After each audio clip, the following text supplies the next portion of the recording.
Hey guys, how's it going? In today's video we're going to be looking at everyday banking methods. This is the fourth in a 12-part series designed to effectively assist you in preparing for the LIBF Unit 1 exams. Thanks for leaving a like and do make sure you subscribe for future related videos within the series. As part of this video we're going to look at what are current accounts and where we get them. We're also going to look at what services we can expect as part of current accounts, and we're going to look at different types of current accounts. And then we're going to look at advantages and disadvantages to various methods of communication that financial service providers use. So what are current accounts?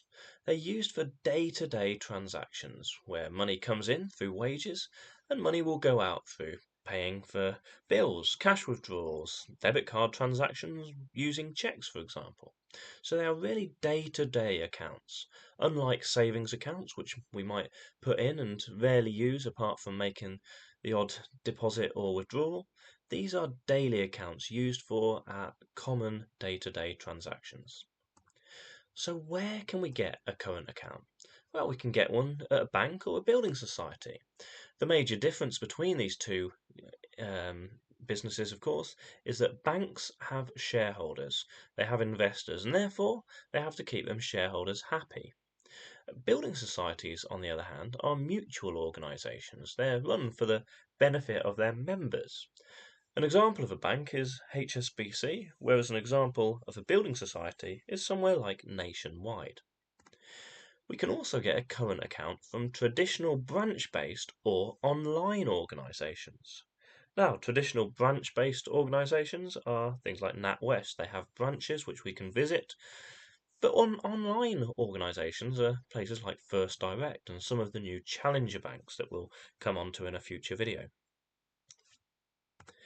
They're also available, however, from credit unions. Now, credit unions are a group of people with a common bond, a common characteristic, and members of credit unions put money in, they pool their savings, and then give loans out to members of the credit union. We can also get them from a post office, however, and current accounts from post offices, of course, are quite attractive to many people because you can do your banking from the local post office. So what services do current accounts offer? Well, each current account may offer slightly different things, but on the whole, many of them will offer a debit card. A debit card is a card you can use to make payments, and the money will come directly out of your account as soon as you make payment. They will also offer you a statement. Now, this could be a physical statement that's sent through the post, but in many cases these days, statements are going paperless. You can set up standing orders, which essentially means an instruction you are giving to the bank to pay a certain amount to a certain account, someone else's account, at a certain time. It could be repeating every week, every month, every year. We can also set up direct debits. This is where we're authorising another organisation, a utility provider, for example, to withdraw money from our account each time we need to make a payment. The difference between them and standing orders is that with direct debits we're authorising the other organisation to take as much out of our account as they need in order to settle our bill. Many current accounts offer a checkbook, although this option is only seldom taken up by current account holders these days, as checks are used a lot less than they were. Many current accounts also offer interest, which is essentially a reward for having a positive balance within your current account. They may also charge interest on overdrafts, however. This is when current accounts or banks will allow you to go below zero in your current account, essentially borrowing the bank's money. This is quite a flexible way of borrowing because you can go into it if you choose, but of course you don't have to. So what types of current account are there? Well, there's firstly something called a basic account. A basic account will often not have things like debit cards. It might not have checkbooks, for example. And a basic account, it was introduced relatively recently on the back of a government law to facilitate more financial inclusion. Now, it was the case that many years ago, if you'd been made bankrupt, for example, or had a very poor credit rating, banks were unwilling to give you a current account. However, as I said, in order to facilitate financial inclusion, the government forced banks to offer these types of accounts. Of course, with basic accounts, you are not going to get any borrowing facilities, so you will certainly not be offered a credit card account alongside or an overdraft. A standard account will include likely all of those services that we talked about previously.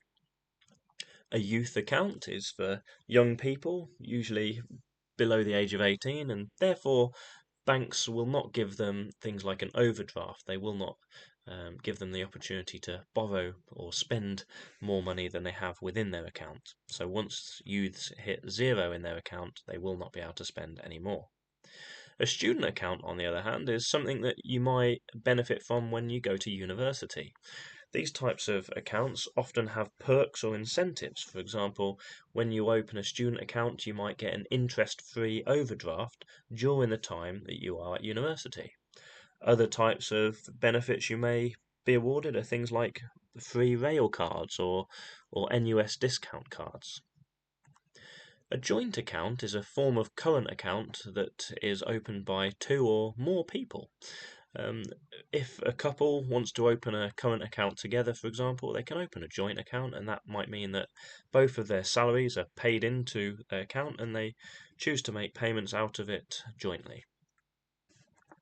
A premium account is offered to clients of banks and building societies that are quite wealthy in nature. You might get a personalized money manager, for example, to support you. And these are only really, as I said, offered to people who have high or higher net worths, and usually you have to be invited to have a premium current account. Finally, packaged current accounts are something that you may be interested in. Packaged current accounts are current accounts that you pay a monthly fee for. It might be $12.95 per month, for example, but as part of that packaged current account, you might get something else included. So there might be travel insurance or phone insurance thrown in as part of the deal, for example. But as I said, there is a charge for this type of current account. So here's 4 examples of packaged accounts. In the top left, we've got Nationwide Flex Plus account. It's a £13 monthly fee, so £156 per year, and there's a £125 or £100 bonus when you switch to the Flex Plus account, which makes it quite attractive. As part of it, you get family mobile phone cover, as well as World Family Travel Insurance. So as you can see here, it's quite attractive for people with families. The Co-op Bank Everyday Extra is a £15 monthly fee, but you might benefit from getting up to £2.20 per month back for meeting 5 conditions that they set each month. There is no minimum monthly pay-in, or £800 if you want to access the cashback. As part of this account, you also get a mobile phone cover for account holders, which is a positive, as well as World Family Travel Insurance. Of course, the max age is 79. This is great for families who want gadget cover too. As you can see, £15 a month also includes mobile phone cover. The Virgin Money Club M is a £14.50 monthly fee, so £174 per year. For that payment, you're getting family mobile phone and gadget cover, as well as World Family Travel Insurance and UK breakdown cover for account holders. Great for older travellers or couples. And Halifax Ultimate Reward. Now it's a £17 monthly fee, so the most out of these 4. So what do you get for that? You get mobile phone cover, you get World Family Travel Insurance, UK breakdown cover for the account holder, as well as home emergency cover. So that could be providing quite a bit of peace of mind to these account holders. So great if you really want home emergency cover. So what are the advantages and the disadvantages of various methods of communication that financial service providers use?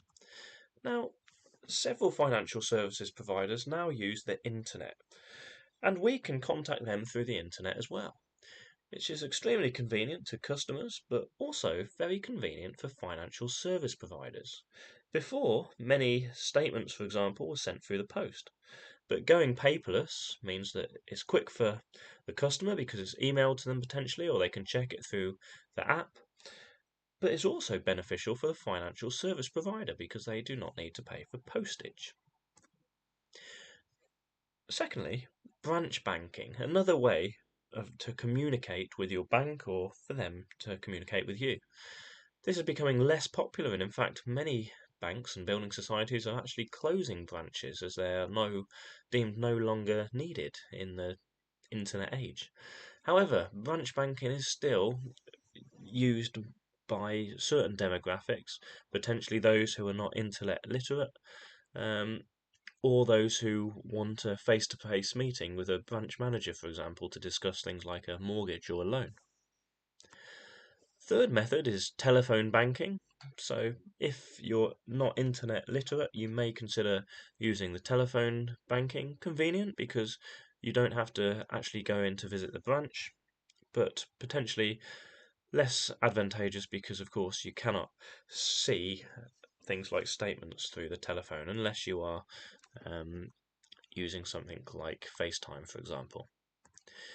Fourth is postal banking. Now, many important documents might be sent through the post.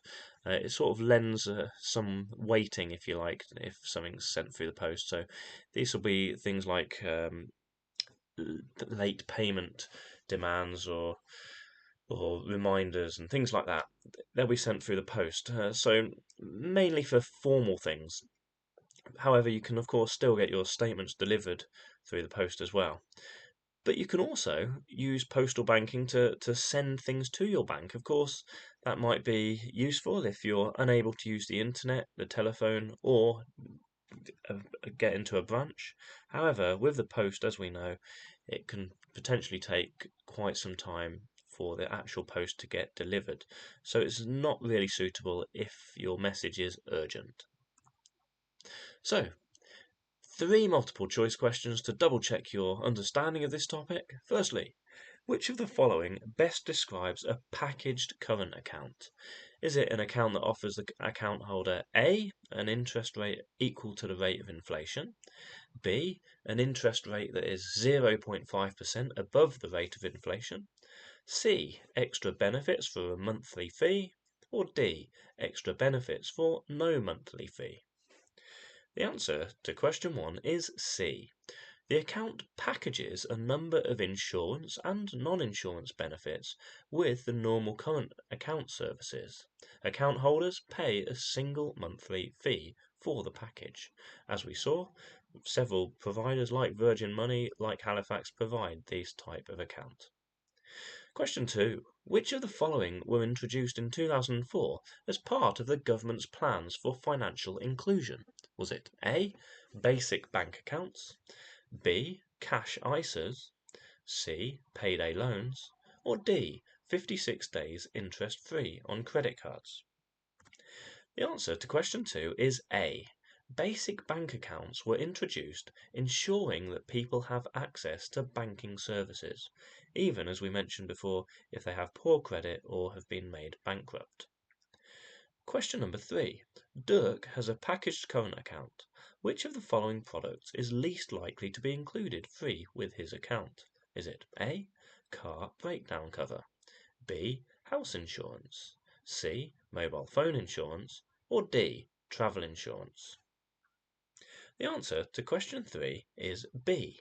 House insurance would not normally be included as people's needs differ in terms of the amount and type of cover required. It might also be that out of these 4, house insurance is likely to be the most expensive and therefore is the least likely to be included with this account. Make sure you hit that subscribe button in order to be notified of future videos. In order to get the next video in the series, hit that banner.